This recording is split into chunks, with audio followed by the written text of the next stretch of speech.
KTRS. This hour is presented by Affordable Kitchens and Baths. Visit them today at AffordableKitchensandBaths.net. 8:38, KTRS TV as well as KTRS Radio, Feast Magazine with Kat Neville here in just a moment. But first, though, the segment is sponsored by our friends at Jimmy's on the Park, 706 DeMunn Avenue in Clayton. Call them at 725-8585. Or you can always check them out online at jimmyscafe.com. Jimmy's on the Park. Great place to go, 706 DeMunn Avenue in Clayton. Kat, good morning. Good morning. How are you? I'm doing fantastic. Let's first start with a couple of restaurants. What's your first one? Okay. So both of these spots are new and have been highly anticipated. Aha. The first is...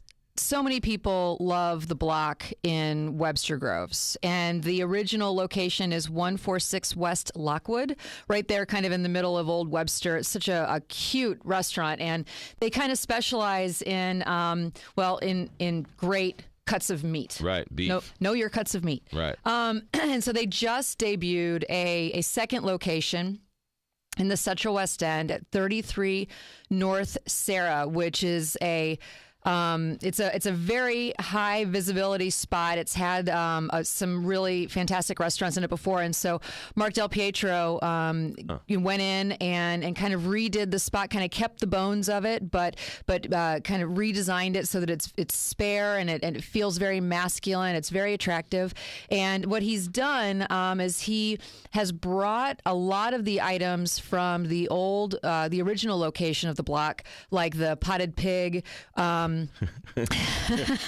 Which is on the appetizer list. And the potted pig is pork confit, and it's put inside this really cute jar, and it's served with an apple and raisin mostarda, which is basically kind of I don't know. It's like a relish, basically, kind of sweet and sour Italian style relish, and that's served with house-made pickled vegetables. And what you do is you kind of get into the pot with the pork confit and you put it on toast and all that kind of stuff. It's really very good. I've had duck confit. Is it similar to that? It's similar. So the idea is that it's a form of preservation, an ancient form of preservation. So you take the meat and you cook the meat in the rendered fats. So duck confit is cooked in duck fat generally. Right. And pork confit is also cooked in pork fat. And so it's a way to preserve the meat. And then when you put it in the jar, you put a fat cap on top of it. And so you can it becomes more shelf stable than raw meat. It's amazing how they come up with all these different ways to cook food, isn't it? Well, when you think about it, I mean, preservation techniques before refrigeration and things like that, you had to find a way to extend the life of these very valuable, especially when you're talking about meat. I mean, it's expensive because it costs a lot to raise a pig, a cow, with all this kind of stuff. So you want to preserve it, use every single part, and so that's why you find air drying, salting, confiting, all these different ways to kind of extend the life of this valuable product. I like the block because they're just about beef, right? They're making sure the beef is good. Not just beef. It's also actually, Mark, he does a lot of his own butchery in-house of pork, and they actually are... they have a pork chop on the menu from Rensing Farm. They actually do grass-fed beef, and they call that the butcher's cut, and they serve that with house-made steak sauce and a bunch of French fries. They do Double Star Farms Amish chicken, and they do Missouri-raised trout. So all of the meats that they are presenting are, sustainably raised, locally raised, and really super high quality. Great stuff. Missouri trout. It's wonderful. I have not, as you know, I have an issue with seafood, but I don't know if trout's considered seafood. It's river food. River food, very good. The Missouri trout that I've had is unbelievably good. It is. It's all. It's generally not the type that you will find in a Missouri river.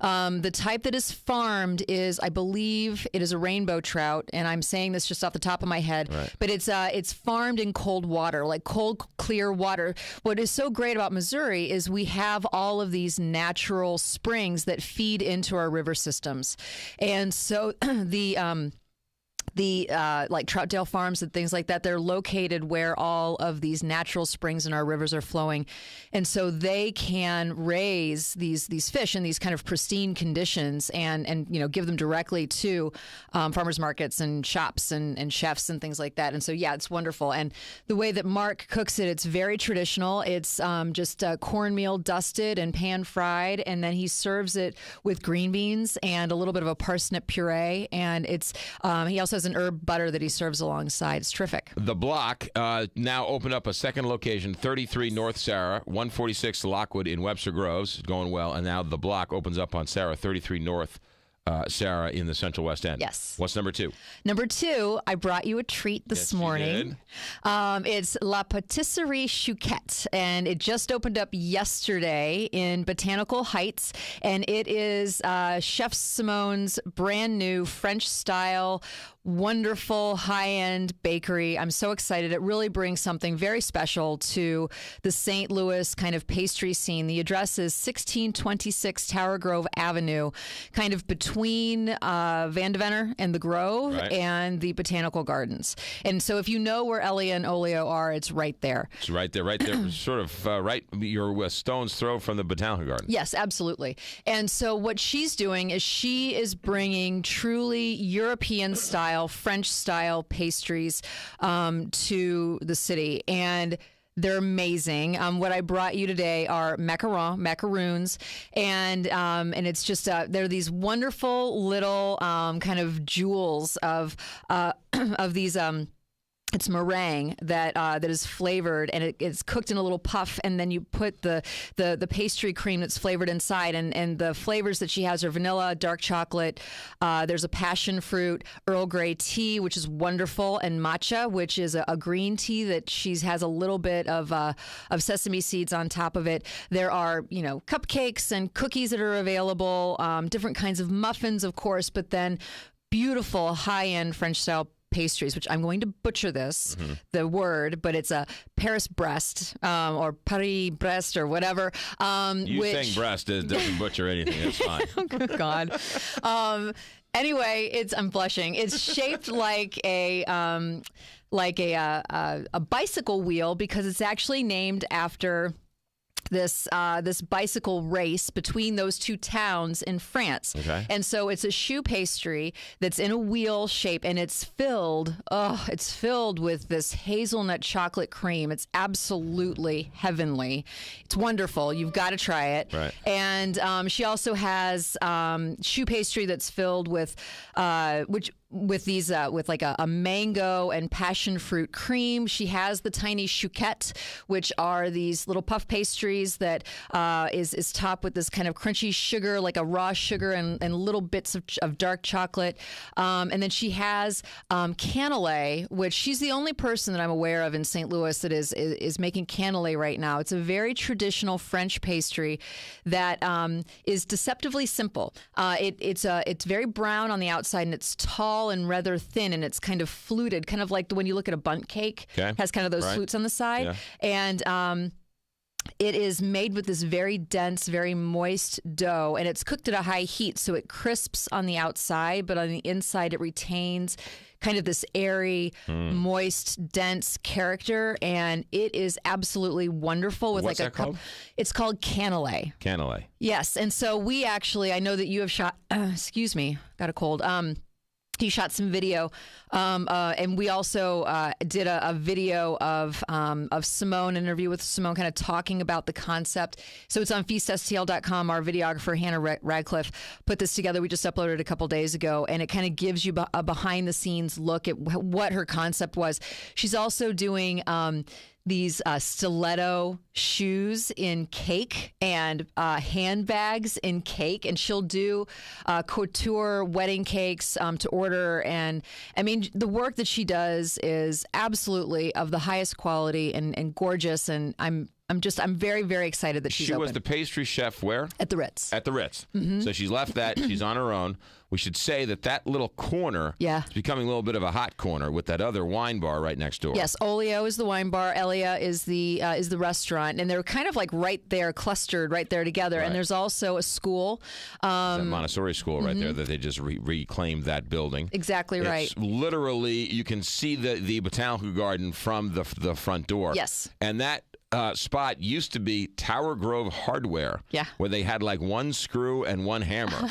It was. And if I had a hammer. If you had one, if you needed one hammer, you would go to Tower Grove Hardware. And it's nice to see that area is sort of being reclaimed and brought back. What I find really interesting is that the developers of Botanical Heights really did speak very specifically to Ben Proemba, who is the gentleman that developed Elia and Olio and actually kind of like lured Simone to this project as well.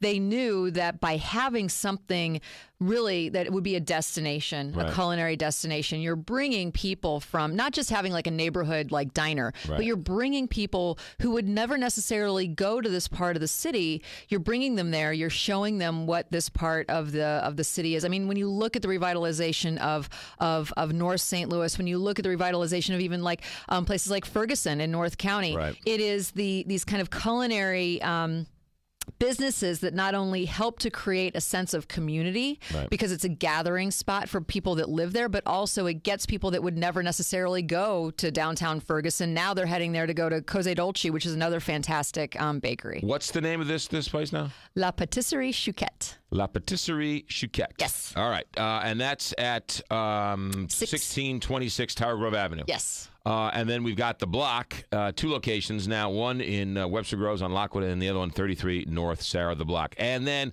to see all the videos, go to feaststl.com. Yes. Have a good week. Thank you. 849, Big 550, KTRS. Eat your cookies. Looking for a place to plan your special occasion? Hi, I'm Jimmy Christo, owner of Jimmy's on the Park in Clayton. Our private party room accommodates groups up to 60 and offers many of our favorite menu items. Items like tenderloin Anthony, pepper steak with Jack Daniel's sauce, fresh grilled halibut, and oatmeal crusted chicken, just to mention a few. We pair these with our house or Caesar salad, homemade dessert, and a beverage at prefix prices beginning at just $28 per person. We also offer a full menu of appetizers for cocktail or casual parties. Check out our menus online at jimmyscafe.com or just give me a call at 725-8585. Jimmy's serving lunch Tuesday through Saturday, brunch on Sunday from 10 to 2, and dinner 7 nights a week. Call us for reservations at 725-8585. That's 725-8585. Join us for a meal you're sure to remember. Do you have an FHA mortgage?